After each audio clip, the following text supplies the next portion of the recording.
Olá, alunos do sexto ano, bem-vindos a mais uma aula de ciências. Nesse vídeo, nós vamos estudar os tipos de rochas que, que há na litosfera do nosso planeta. Esse é o tema da semana 4 do PET 2. Então, eu quero que vocês peguem o seu caderno aí, com lápis e caneta, para fazer as anotações. Anote o mais importante ou o que vocês acharem de mais difícil de entender para me perguntar depois, seja pelo WhatsApp ou pela reunião que a gente faz no Meet. Então vamos lá. Então, primeiramente, vocês devem entender que as rochas que nós temos hoje no nosso planeta são produtos de um fenômeno natural chamado de ciclo das rochas. Então, esse ciclo, ele envolve vários processos de transformações das rochas através do tempo. Ele é um fenômeno que demora milhares ou milhões de anos para acontecer, né. Então ele é cíclico, contínuo e infinito, tá. E ele é responsável pela renovação e transformação da litosfera. Então, se não fosse o ciclo das rochas, a litosfera seria sempre do mesmo jeito, com as mesmas rochas, né. Graças ao ciclo das rochas e a essas transformações químicas que acontecem, que mais para frente eu vou comentar, as rochas se transformam umas nas outras. Então, nós temos basicamente 3 tipos, 3 grupos de rochas no planeta. As rochas magmáticas, as rochas sedimentares e as rochas metamórficas. Dentro desses 3 grupos, há várias subdivisões, aonde, encaixam-se as rochas e os minérios descobertos até então. Então, quando a gente fala rocha, é um conjunto de minerais, né, que formam uma estrutura maior e característica, tá? Vocês não ouvirão o termo pedra, né? Pedra é diferente de rocha, tá? Nós vamos usar somente o termo rocha nesse conteúdo aqui. Então, falando primeiro das rochas magmáticas, elas também são chamadas de rochas ígneas, porque essa palavra significa proveniente do fogo, e é exatamente de onde essas rochas vêm, tá? Elas são formadas pelo resfriamento da lava expelida pelos vulcões, igual vocês estão vendo aqui nessa foto. Essa lava está resfriando e está formando uma rocha meio preta, né? Ou também as rochas magmáticas originam-se do resfriamento do magma lá no fundo do solo, tá? Esses 2 tipos de resfriamento formam 2 tipos de rochas magmáticas diferentes. Quando a rocha magmática é intrusiva ou plutônica, ela formou lá na profundidade da crosta terrestre. Foi o magma que foi resfriando, tá?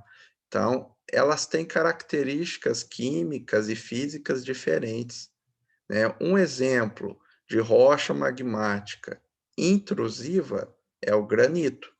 O granito que é usado para fazer vários tampos de pia, né? O granito também é usado na construção para enfeitar batentes de janela e de porta, né. Então é uma rocha que tem muita variação de cor, mas que é uma rocha magmática intrusiva, tá. Então o intrusiva significa dentro do solo. Agora, as rochas magmáticas extrusivas ou vulcânicas, elas se originaram de uma solidificação rápida da lava de vulcão. Então, um exemplo que eu dou para vocês é o basalto. tá? O basalto, daqui a pouco vocês vão ver uma foto de como que ele é. Ele é originado de uma solidificação rápida de lava de vulcão. Temos também a pedra pómez como um exemplo, né? Daqui a pouco vocês verão as fotos delas. Então, a rocha magmática foi o primeiro tipo que surgiu no planeta, conforme ele foi resfriando, né? Lá nos primórdios do planeta, do surgimento do planeta, ele era uma bola gigantesca de magma. Conforme esse magma foi resfriando, deu origem às rochas magmáticas. Tá? E, com o passar do tempo, foi surgindo os outros dois tipos de rochas que eu mencionei atrás. Então, o primeiro tipo de rocha que surgiu no planeta foram rochas magmáticas. Aqui nós temos alguns exemplos de rochas magmáticas. Então, o granito, como eu disse, é um exemplo, tá? Aonde que é usado o granito? Construção civil e na produção de pias, por exemplo, ou tampos de mesa também. O basalto. O basalto é uma rocha usada na construção civil também para produção de blocos e calçamento de ruas. Aqueles passeios aonde você vê várias rochas pretas, outras mais amareladas, fazendo um mosaico ou um desenho, aquilo lá também é basalto. Tá? Tem várias diferenças de coloração. Tem vários tons de basalto, vários tons de granito. A pedra pómez, que é uma rocha que você pode comprar na farmácia, ela também é um exemplo de rocha magmática, tá? Ela é, inclusive, a rocha mais leve e menos densa que existe. Independente do tamanho da pedra pómez, se você jogar ela na água, ela vai boiar, porque ela é dentro da pedra pómez há muito ar, por isso que ela é tão furadinha assim. O processo de resfriamento foi tão rápido que liberou tantos gases e fez essa rocha ser muito arejada. Então, independente do tamanho da pedra pómez, ela boia na água de tanto ar que ela tem dentro dela. Temos também o diorito, o feucito, a obsidiana, que já é uma pedra semi-preciosa, tá? E ela é de origem magmática. E temos também o riólito.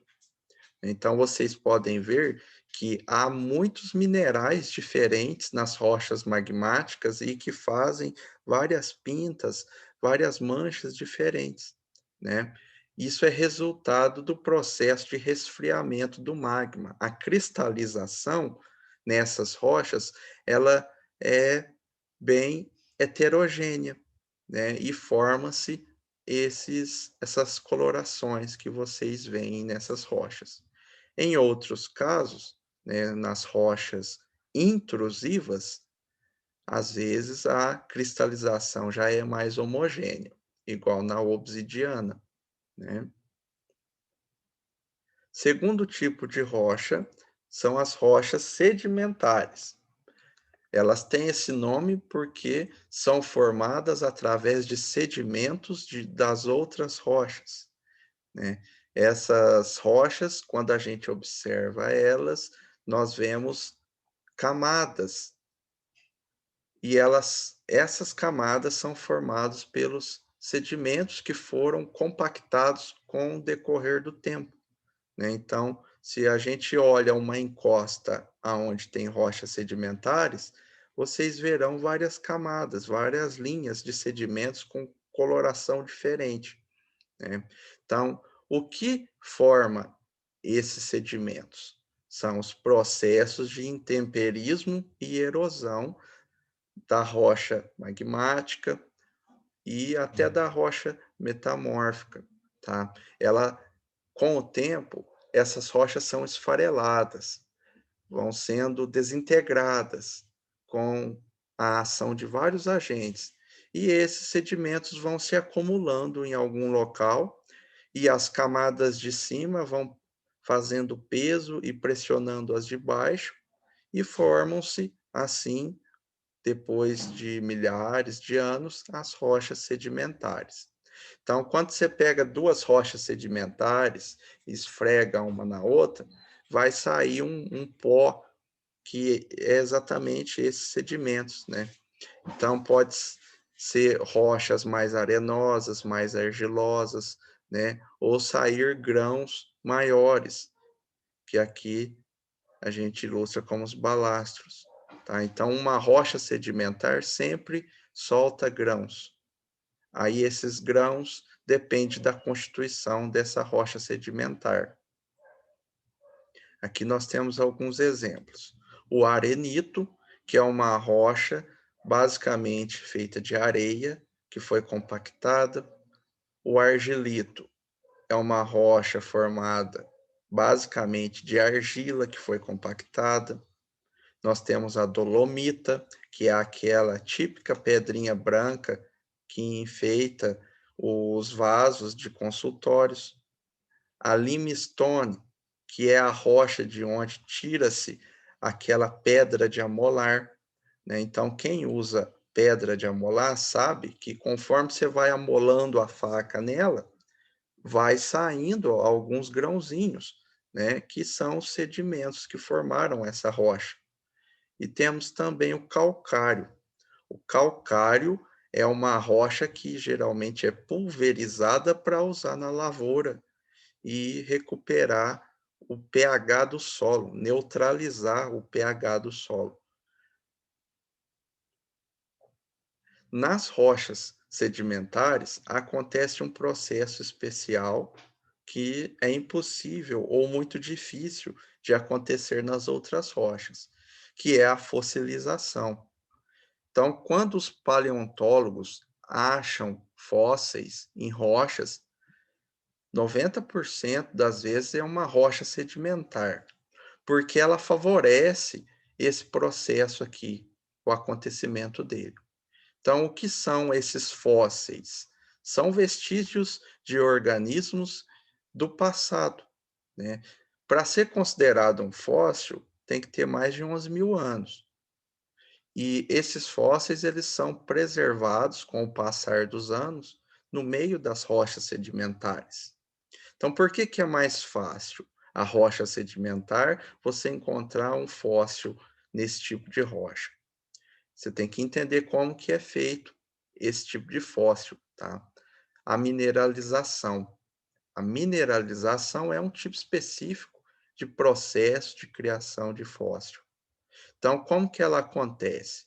Um animal ou um vegetal ou vários tipos de seres vivos, depois de mortos, eles têm que ser soterrados por sedimentos, tá? E isso, um soterramento rápido e principalmente em um local que tenha água, vai impedir a decomposição daquele material, ou vai deixar essa decomposição mais lenta.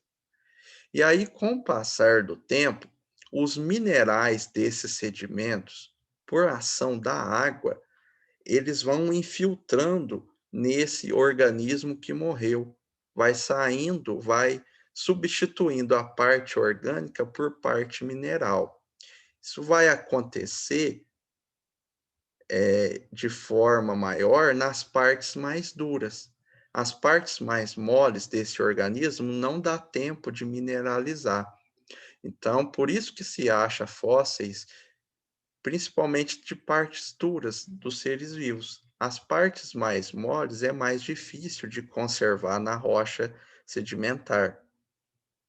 Atualmente, as escavações, conforme vão descendo essas camadas da rocha sedimentar, quanto mais profundo, mais antigo é o fóssil.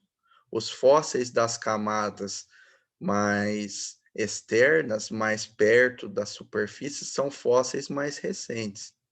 Os fósseis mais internos, encontrados em camadas mais profundas, são fósseis mais antigos.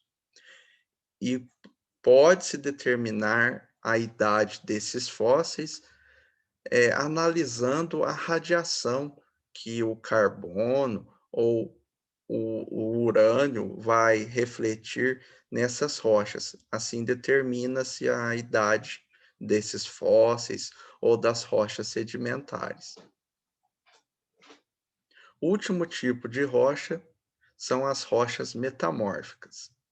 Elas originam-se da transformação das rochas sedimentares ou das rochas magmáticas. Então, quando essas rochas sofrem uma metamorfose, elas viram uma rocha metamórfica. Isso, para acontecer, é somente em altas temperaturas e sobre uma pressão muito grande, lá no fundo da crosta terrestre, tá? E essas duas condições têm que se manter por milhares de anos para essas rochas sofrerem a metamorfose. Então, aqui nessa figura, eu tenho um exemplo de onde é encontrado rochas metamórficas. Somente no interior da crosta terrestre, em locais de alta temperatura e pressão. E onde que acontece essas condições? Locais onde há o encontro de placas tectônicas, onde uma está enfiando por baixo da outra. Isso gera uma energia e uma pressão tão grande que favorece o surgimento de rochas metamórficas. Então, aqui, por exemplo, o granito, que é uma rocha magmática. Se ele se encontra nessas regiões aqui de encontro de placa tectônica, os milhares de anos sobre alta temperatura e pressão, o granito se transforma em outra rocha chamada gneiss. O arenito se transforma em quartzito. O calcário se transforma em mármore, né? Então, toda rocha metamórfica, o valor comercial dela é muito maior porque as condições de surgimento são muito específicas e muito raras. Você não encontra bacias ou jazidas de rochas metamórficas em qualquer lugar, né? Então, essas rochas elas têm um valor comercial muito maior por causa disso. São rochas muito mais duras do que as outras duas, porque as transformações químicas que acontecem são muito lentas, e isso confere uma dureza e uma resistência maior nessas rochas, como também uma beleza maior quando elas são polidas, né? Então, quais exemplos eu dou para vocês de rochas metamórficas? O gneiss, nós temos a ardósia, que é muito usada na fabricação de tampos de mesas, é uma rocha extremamente dura, tá? Ela é também usada para fazer certos tipos de pisos. Temos também o xisto, que é uma rocha que tem a característica de produzir lâminas. Então, na época dos homens das cavernas, muitas das ferramentas de corte dele, eles utilizavam o xisto, que já estava aparente na superfície. Eles aproveitavam para fazer instrumentos de corte. O mármore também é um exemplo de rocha metamórfica. As empregações do mármore principalmente na construção civil, né, mas também a construção de lápides, de como que chama aquele lugar onde colocam-se os cadáveres no cemitério? Agora me fugiu da cabeça. Túmulos, né? Eles são usados na produção de túmulos, né? O mármore, ele tem vários tons também, então ele é usado como adorno em túmulos, em escadarias, em janelas, né? Entre outros locais.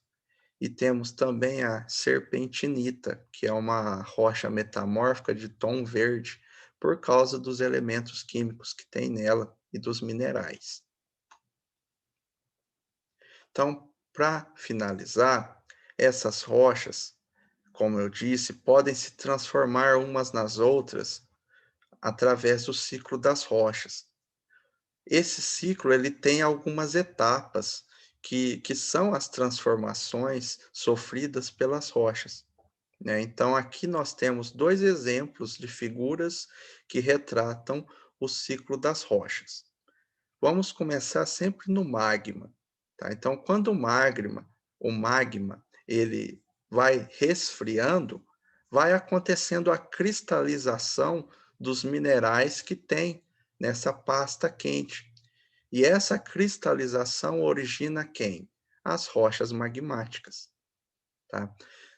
A partir das rochas magmáticas, se elas sofrem erosão, elas serão desintegradas e esfareladas, produzindo sedimentos. E se esses sedimentos acumulam-se em algum local e vão formando as camadas, acontece a sedimentação, e a sedimentação produz o quê? Rocha sedimentar, tá? Então, esse é o caminho para a rocha magmática se transformar em rocha sedimentar.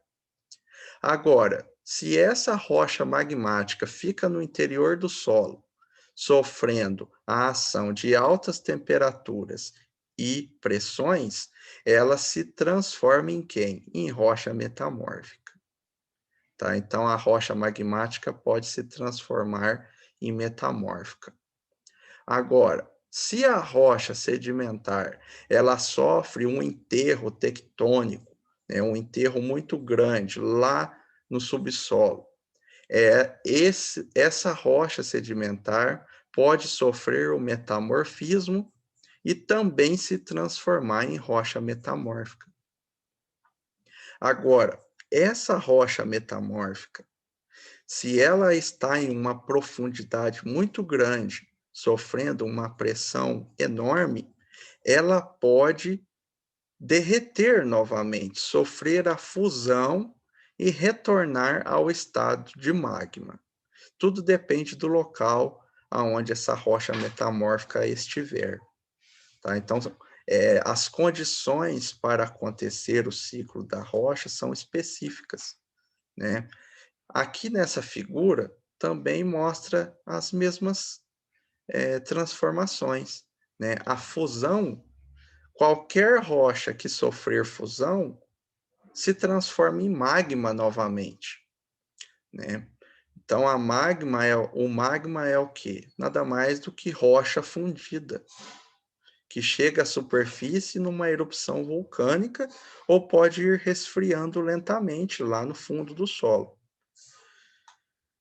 Se esse magma vai esfriando, sofre cristalização e vai formar as rochas ígneas ou rochas magmáticas. Se a rocha magmática sofre metamorfismo, ela vira uma rocha metamórfica. As rochas sedimentares também podem sofrer esse metamorfismo, tá? Então, assim, as rochas metamórficas, elas podem vir tanto das rochas ígneas quanto das sedimentares. Agora, por fim, qualquer rocha pode sofrer erosão, transporte e sedimentação, e aí será transformada em uma rocha sedimentar. Então, esse ciclo, ele sempre acontecerá no nosso planeta enquanto houver o manto, tá? O manto e também os agentes externos, como o vento, a água, eles movimentam o ciclo das rochas, tá? E fazem com que ele seja contínuo e infinito. Bom, esse era o conteúdo, espero que tenha entendido bastante. Caso tenha alguma dúvida, me mande por WhatsApp, tá? E agora vocês podem fazer as atividades da semana 4. Obrigado quem assistiu até o final e até a próxima aula.